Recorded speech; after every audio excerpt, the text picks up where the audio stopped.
ఇప్పుడు శివాజీ గారిని మాట్లాడవలసిందిగా రిక్వెస్ట్ చేస్తూ ఉన్నాము. పాత్రికేయ సోదరులకు, మీడియా మిత్రులకు అందరికీ నమస్కారం. Good morning. సాంప్రదాయని సుప్పిని శుద్ధపూసని ఈ కథ విన్నప్పుడు నాకు బాగా అనిపించి ఈటీవీకి పంపించాను విన్ వాళ్ళకి. సో వాళ్ళందరికీ కూడా నచ్చి ఈ ప్రాజెక్ట్ నాకు అప్పచెప్పారు. సో ఈటీవీతో అనుబంధం అనేది నాకు ఇప్పుడు కాదు, ఆ కంపెనీలో నేను గడిచిన 25 సంవత్సరాల్లో 30 సంవత్సరాల్లో ఒక 5-6 సినిమాలు చేశాను. లాంగ్ రిలేషన్ ఇది. ఒక సినిమాతోనో లేదంటే ఒక ఈవెంట్తోనో పోయేది కాదు. ఎస్పెషల్లీ నా రిలేషన్ విత్ బాపినీడి గారు. నేను ఈరోజు మీ ముందు మళ్ళీ కనపడటానికి కారణమే ఆయన.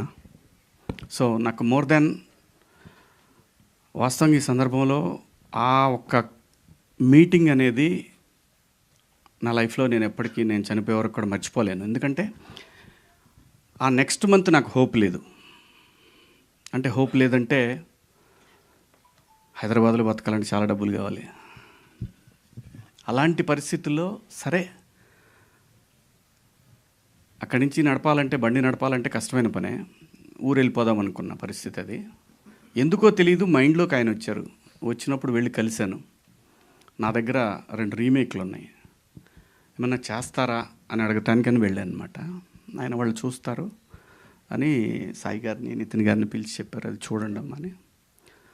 ఆ తర్వాత సరేనండి అనుకున్నాను. హోప్ అయిపోయింది, ఇంకా ప్యాకప్ ఇక్కడి నుంచి హైదరాబాద్ నుంచి అని అనుకున్నాను. అని బయటకు వస్తుంటే ఆయన పిలిచి, శివాజీ నువ్వు యాక్ట్ చేయొచ్చు కదమ్మా అని అన్నారు. సార్ నేను ఎప్పుడు చేయడం లేదు, ఇస్తే చేస్తా సార్. ఇస్తే చేస్తామని ఆయనే అన్నారు. ఖచ్చితంగా చేస్తానండి. సరే అమ్మా అన్నారు. బట్ అక్కడి నుంచి బయటకు వచ్చిన తర్వాత 1 అవర్కి బిగ్ బాస్ ఆఫర్ వచ్చింది. కానీ నేను ముందు అక్కడ మాట ఇచ్చాను కదా అని నేను వాళ్ళకేం చెప్పలేదు బిగ్ బాస్కి. కానీ వీళ్ళకి చెప్పాను. చెప్తే వీళ్ళు అప్పటికే 90s సారీ అక్కడ వచ్చిన తర్వాత ఎప్పటికో నాకు వీళ్ళు 90s పంపించారు ఒక 1-2 months తర్వాత. సరే చేస్తానని చెప్పాను. చేస్తానని చెప్పిన తర్వాత బిగ్ బాస్ ఆఫర్ వచ్చింది. కానీ బిగ్ బాస్ ఆఫర్ వస్తే నేను మనవాడు ఉన్నాడు కదా, తనకి చెప్పాను నేను ఇప్పుడు చేయలేను, 2 ఒకేసారి. రఘు చెప్పాడు 2 ఒకేసారి అయిపోతున్నాయి. రఘు అయినా ఒకసారి చెప్తాను నేనని బాపినీడి గారికి, నితిన్ గారికి చెప్పాను, సాయి గారికి చెప్పలేదు. చెప్తే బాపినీడి గారు అన్నారు వీళ్ళతోటి చేయమను, అది కూడా యాక్సెప్ట్ చేయమను, దాని పరిస్థితిని బట్టి చేద్దాం మనం అని చెప్పి కరెక్ట్గా 1 monthలో నా పార్ట్ పూర్తి చేసి పంపించారనమాట. అలా లైఫ్లో ఏ పాయింట్ ఎక్కడ మనకి అవకాశాన్ని ఇస్తుందో తెలియని సందర్భంలో లిటరల్గా, ఎందుకంటే ఏదన్నా నేను చెప్పేసే మనిషిని. సో నాకు ఆ పరిస్థితుల్లో నేను ఫ్యామిలీని రన్ చేసే పరిస్థితి కాదు. ఊళ్ళో ప్రాపర్టీలు ఉన్నాయి, కానీ ఆ పరిస్థితి కాని సందర్భంలో నాకు ఈటీవీ బాపినీడి గారు, ఆ సంస్థ నాకు అవకాశం ఇచ్చి మళ్ళీ ఈరోజు మీ అందరి ముందు నిలబడటానికి కారణమైంది. అది ఎప్పటికీ మనం పోయే మన లాస్ట్ బ్రెత్ వరకు కూడా మనం మర్చిపోలేనటువంటి నేను ఒక సంఘటన అది. సో అలా వాళ్ళు నాకు సినిమా అప్పచెప్పారు. అదే ఈ సాంప్రదాయని సుప్పిని శుద్ధపూసని. సుధీర్ కొత్త అయినా కూడా కథ బాగా చెప్పాడు, ఖచ్చితంగా తీస్తాడు అనుకున్నా. బట్ నేనేంటంటే నేను ప్రతి ఒక్కటి దగ్గరుండి చూసుకోగలననే ధైర్యం నాకు.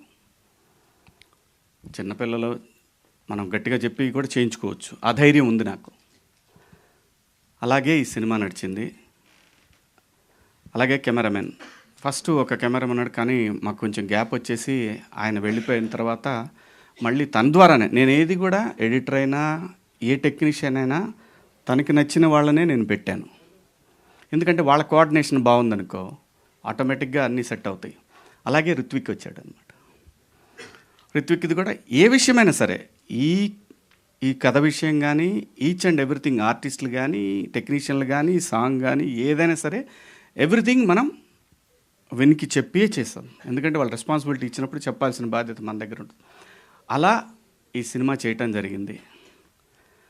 ఈ సినిమాకి ఇంకా చాలామంది పనిచేశారు బ్యాక్గ్రౌండ్లో. డైరెక్షన్ డిపార్ట్మెంటు, అలాగే డిఓపి, ఆర్ట్ వాళ్ళు, ఆర్టిస్టులు. ఈ సినిమాలో మీరు చూస్తే ఈ సినిమాలో నాకు కూడా తెలీదు అలా అలా ఉంది సినిమా అనే విషయం నాకు తెలీదు. మీరు ప్రతి సీన్లో ఒక కొత్త ఆర్టిస్ట్ని చూస్తారు. అందరు కూడా ఫెమిలియర్, బాగా పాపులర్ ఆర్టిస్టులే. ఒక 30 మంది పైనే ఉంటారండి. చాలా బాగుంటుంది సినిమా. ఫ్యామిలీ అందరూ కూర్చొని సంక్రాంతి పండగకి ఎలాగైతే మనం ఒక సినిమా చూస్తామో అలా చూడగలిగినటువంటి ఒక సినిమా. ఈ సినిమాలో సాంగ్ కూడా సెకండ్ హాఫ్లో నాకేంటంటే, నేను ఎప్పుడో ఒక 20 ఏళ్ల క్రితం ఈ పాయా సాంగ్ని నేను వినటం జరిగింది. ఒక 20-25 ఏళ్ల క్రితమే విన్నాను. అది సయ్యద్ షాబుద్దీన్ గారు అని ఓల్డ్ సిటీలో ఉంటారు. ఆయన స్టాండప్ కమెడియన్ అని. ఆయనది ఈ సాంగ్ యాక్చువల్గా.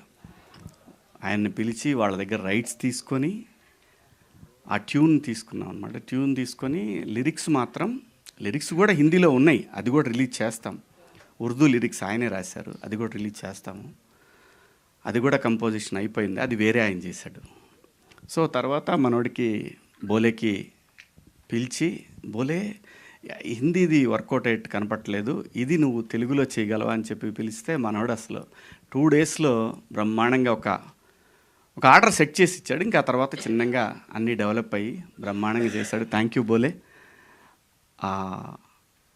లిరిక్ రైటర్ కూడా, ఆయన పేరేంటి తెలుగుకి మర్చిన ఆయన పేరు? మనోజ్ అని ఆయన చేశారు, రాశారు. షాబుద్దీన్ గారి లిరిక్స్కి సిమిలర్గా ఉంటాయి, కానీ డెఫినెట్గా చాలా బాగా రాశాడు. ఉర్దూది ఒక రకంగా ఉంటే ఈ లిరిక్స్ ఇంకో రకంగా ఉంటాయి. అందరూ చాలా ఎవరిని ఏం అడిగినా సరే ప్రతి ఒక్కళ్ళు కూడా రైట్ ఫ్రమ్ డిఓపి. తను ఆల్బమ్స్ చేసేవాడు బాలీవుడ్లో. అలాగే ఇన్స్టిట్యూట్ నుంచి వచ్చాడు తను. జనరల్గా ఇన్స్టిట్యూట్ వాళ్ళు అంటేనే కొంచెం అంతా ఓ పద్ధతిగా సెటప్ ఉంటుంది. మనకేం అలవాటు అయి ఉంటుంది, పెట్టు తీసేయని చెప్తాం. ఆ చిన్న వాళ్ళు ఏంటంటే కుర్రాళ్ళు కదా, ఏంటి అర్థం వరుస పెట్టి తీసేయమంటాడేంటి, లైటింగ్ టైం వేయడానికి చిరంజీవి గారి సినిమానా ఇదే, శివాజీ సినిమా అనేవ్వండి నేను. అది అలాగే ఎడిటర్ మనోజ్ గారు కానివ్వండి, మా డైరెక్షన్ డిపార్ట్మెంటు శివ, మావాడు విక్రమ్, అలాగే మా డిఓపి డిపార్ట్మెంట్లో చాలామంది ఉన్నారు. మాధవ, సమిత్, సాయి, అందరూ కూడా అంతా యంగ్స్టర్స్. నాలాగే, నాకన్నా ఎక్కువ కొంచెం చిన్నాళ్ళు. నాకు వాళ్ళకి పెద్ద డిఫరెన్స్ ఉండదు. ఇందాక లయ అంటుంది, నేను ఎంగే లయ, మనం పోయే వరకు మనం ఎంగే, ఇది మాత్రం గుర్తుపెట్టుకో. అలాగే ఈ సినిమాలో రఘుబాబు గారు ఉన్నారు, పృథ్వీ గారు ఉన్నారు, అలీ గారు, చమ్మక్ చంద్ర, ధన్రాజ్, అలాగే నేను తమ్ముడు మీ ముందే ఉన్నాడు ప్రిన్స్. నిజంగా చెప్తున్నాను, చాలా బెస్ట్ యాక్టర్ ప్రిన్స్. చాలా డిఫరెంట్ షేడ్స్ ఉన్నాయి తనలో. ఈ సినిమా ద్వారా మీరు ఇంకొక రకమైన ప్రిన్స్ని చూస్తారు. అద్భుతంగా చేశాడు, మంచి ఆర్టిస్టు. ఇలా చెప్పుకుంటూ చాలామంది ఉన్నారు. చమ్మక్ చంద్ర ఉన్నాడు, రాకెట్ రాఘవ, చిత్రం సీను, ఇమ్మాన్యుయల్, మొత్తం మీకు 45 సీన్లు ఎన్నో ఉంటే 45 మంది ఆర్టిస్టులు కనబడతారు మీకు. ఎక్కడ కూడా ఒక్కళ్ళు కూడా రిపీట్ అయినట్టు కనిపించదు ఏ సీన్లో కూడా. ఆర్టిస్టులు కానివ్వండి, టెక్నీషియన్లు కానీ ప్రతి ఒక్కళ్ళు కూడా చాలా బాగా కోఆపరేట్ చేశారు. కాబట్టి ఈ సినిమాని అనుకున్న దానికన్నా ఒక 7-8 రోజులు ఎక్స్ట్రా పడింది అంతే తప్ప, కరెక్ట్గా యాజ్ ఇట్ ఈజ్ ఏమైతే అనుకున్నామో అన్ని రోజుల్లోనే చేశాము. నాకు ఈటీవీ విన్ సాయి గారు కానివ్వండి, ఏదైనా సరే ఒక మాట మీద అనుకొని పోతూ ఉంటాం అంతే తప్పితే పంతాలు పెట్టుకునే పరిస్థితి అయితే లేదు ఈ సినిమాకి ఖచ్చితంగా. ఎందుకంటే ఎనీడే ఇది విన్ సినిమా అంటే వాళ్ళ ఫండింగ్తో నేను చేసిన సినిమా. నా దగ్గర డబ్బులు లేకుండా వాళ్ళ దగ్గరికి వెళ్ళినప్పుడు నాకు వీళ్ళు నన్ను ప్రొడ్యూసర్గా సినిమా చేయమని ఇచ్చారు. అలాగే లయ గురించి ఎంత చెప్పినా తక్కువేనండి. ఎంత చెప్పినా సరే 6 గంటలకి 6:30కి షాట్ తీయాలంటే తను 3:30కి వచ్చింది లొకేషన్కి, ఎర్లీ మార్నింగ్. అలాంటి సందర్భాలు తను చేసినన్ని రోజులు ప్రతిదీ చెప్పుకోవచ్చు. అంత బ్రహ్మాండంగా కోఆపరేట్ చేసి ఈ సినిమాని ఎలాగైనా సరే ఇది ఒక మంచి హిట్ సినిమా అవ్వాలని తను చాలా కష్టపడింది ఈ సినిమాకి, చాలా సపోర్ట్ చేసింది. Thank you Laya, thank you so much. ప్రతి ఒక్కళ్ళు, ఈవెన్ మావాడు కొంచెం అమెరికా కానీ ఏదైనా సరే తిట్టో బొట్టో లాక్కొచ్చేవాడిని, 7 వచ్చేసేవాడు. అందరూ జిత్తు డ్యాన్స్ మాస్టర్ జిత్తు, మన బండ్ల గణేష్ గారితో ఎరగదీసాడు మూమెంట్స్ అన్నీ కూడా. ఈ సందర్భంగా గణేష్ అన్న నాకు తెలిసి ఎవరు అడిగినా చేసేవాడు కాదు, ఎవరు అడిగినా చెయ్యడు 100%. ఎందుకంటే నేను ఇండస్ట్రీకి వచ్చిన దగ్గర నుంచి నాకు పరిచయం ఉండి నన్ను సపోర్ట్ చేసినటువంటి వ్యక్తి బండ్ల గణేష్ గారు. అంటే ఈజ్ లైక్ ఫ్యామిలీ. ఏది ఎలా ఏ విషయాలు ఎలా ఉన్నా సరే తను మాత్రం నాకు ఒక బ్రదర్ లాగా ఫ్రమ్ డే 1 96 నుంచి నాకు ఇండస్ట్రీకి వచ్చిన దగ్గర నుంచి 30 సంవత్సరాల నుంచి నాకు చిన్న చిన్న అవసరాలున్నా నేను అడగకపోయినా నాకు ఇచ్చేవాడు. చాలా మంచిగా నాతోటి నా పట్ల ఒక సొంత తమ్ముళ్ళలాగా చూసుకున్నాను నన్ను. థ్యాంక్ యూ అన్న, థ్యాంక్ యూ సో మచ్. మీ పాదయాత్ర అద్భుతంగా జరుగుతూ ఉంది. మీరు ఆ ఏడుకొండల వాడి దగ్గరికి బ్రహ్మాండంగా మిమ్మల్ని ఆయనే తీసుకెళ్తా ఉన్నాడు. చాలా సంతోషంగా ఉంది. Thank you so much. మీరు ఈ సినిమాకి హెల్ప్ అయ్యే ఒక సాంగ్ చేశారు. థ్యాంక్స్ అన్న. అలాగే ఈ సినిమాకి ఆర్ఆర్ రంజిన్ రాజ్ మలయాళీ అండి. మీకు గుర్తుంటే కోటబొమ్మాళి అనే ఒక సినిమా చేశారు ఆయన. 4 months చేశాడండి ఈ సినిమాకి రీ రికార్డింగ్. 4 months పట్టింది. అంత బాగా చేశాడు సినిమా రీ రికార్డింగ్. తను యాక్చువల్గా ఈ ఫంక్షన్కి రాలేదు, ఇది సడన్గా అనుకున్న ఫంక్షను. డెఫినెట్గా వస్తాడు, నెక్స్ట్ ఈవెంట్కి తను ఖచ్చితంగా వస్తాడు. కొన్ని సీన్స్లో మీకు ఖచ్చితంగా అసలు ఆ సీన్ని అలా లేపేసిన సందర్భాలు కూడా మీకు కనిపిస్తూ ఉంటాయి. చాలా బ్రహ్మాండంగా చేశాడు. ఇంకా ఎవరిని మర్చిపోయానా? ఇంకెవరున్నారు? ఏడు దా తొందరగా పెద్దోడు అయిపోదాం అనుకుంటున్నాడు వీడు. నేను వద్దంట, ఎందుకంటే వీడు ముద్దుగా ఉంటాడు, ఇలా ఉండి చేస్తేనే చాలా సినిమాలు చేస్తాడు. మంచి ఆర్టిస్ట్ అండి. తెలుగు సినిమాలో one of the god gifted acting. తినికి దేవుడు తినికి నటుడిగా బతకమని పంపించాడు ఇక్కడికి. తొందరగా నటుడిగా ఎదగాలనుకున్నాడు. వద్దురా నువ్వు కొద్దిగా ఓపిక పడదామని చెబుతున్నాను మా వాడికి. మంచి ఆర్టిస్ట్ అండి. ఎప్పుడు ఫోన్ చేసినా సరే వాళ్ళ అమ్మ నాన్న కూడా బ్రహ్మాండంగా కోఆపరేట్ చేసి, ఎగ్జామ్స్ ఉన్నా కూడా అని అనలేను కానీ ఎగ్జామ్స్ అప్పుడు వాడు ఎగ్జామ్ అయిపోయిన తర్వాత మాత్రం గట్టిగా లాక్కొని వచ్చేసేవాడిని. చాలా బాగా ఇది చాలా సంవత్సరాల పాటు సినిమాలు చేయాలనే కోరిక నాకు. Thank you so much. Thank you Roshan, thank you. అలాగే ఈ సినిమాలో మిత్రుడు కమల్ మొన్న ఎట్లయితే దండోరాలో ఒక మంచి పాత్ర చేశాడో, అలాగే ఈ సినిమాలో కూడా పోలీస్ ఆఫీసర్ క్యారెక్టర్ చాలా బాగా చేశాడు. అలాగే మా అన్న కాదంబరి అన్న, చాలామంది ఉన్నారండి. పేర్లు అంటే గబగబా చెప్పమంటే చెప్పలేను కానీ చాలామంది ఆర్టిస్టులు, ఒక 30 మంది పైన ఆర్టిస్టులు ఉంటారు ఈ సినిమాలో. ప్రతి ఒక్కళ్ళు కూడా ఎవ్వరు కూడా నన్ను డేట్ చెప్తే ఇచ్చారు. అలాగే మేము చేసిన లొకేషన్లు కానీ ఒక పోర్ట్లో చేసామండి. ఫోర్ట్లో కొండవీడు,